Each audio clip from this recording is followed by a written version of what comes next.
తాజా 30 సుప్రీంకోర్టు తీర్పు దెబ్బకు ఆటోమొబైల్ ఇండస్ట్రీ షేక్ అయిపోయింది. BS3 టెక్నాలజీ వాడుతున్న బైకులను ఏప్రిల్ 1 నుంచి రిజిస్టర్ చేయొద్దని సుప్రీం ఆదేశాలు జారీ చేయడంతో ఆటోమొబైల్ కంపెనీలు ఉరుకులు పరుగులు పెట్టాయి. BS3 వాహనాలపై భారీ డిస్కౌంట్లు ప్రకటించాయి. దీంతో ఆటోమొబైల్ షోరూంలన్నీ మార్చి 30, 31 తారీఖుల్లో కిటకిటలాడాయి. అయితే చాలా చోట్ల కస్టమర్లకు నిరాశ ఎదురైంది. నో స్టాక్ బోర్డులు కనబడడం, నచ్చిన బైకు లేదా స్కూటర్ లేకపోవడంతో డిసప్పాయింట్ అయ్యారు.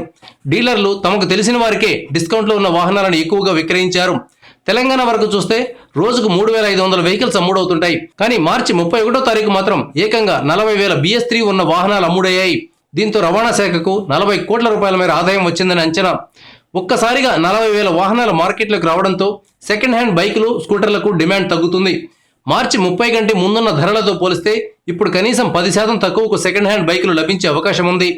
ఇప్పటికే బైక్ వాడుతున్న వారు డిస్కౌంట్లో తక్కువకు వచ్చిన బైకులను కొని వాటిని ఇంట్లో వారి పేరు మీద రిజిస్టర్ చేయించారు. వీరిలో చాలా మంది పాత బైకులు, స్కూటర్లను మార్కెట్లో అమ్మకానికి పెడతారు. ఫలితంగా సెకండ్ హ్యాండ్ మార్కెట్లో డిమాండ్ తగ్గుతుంది.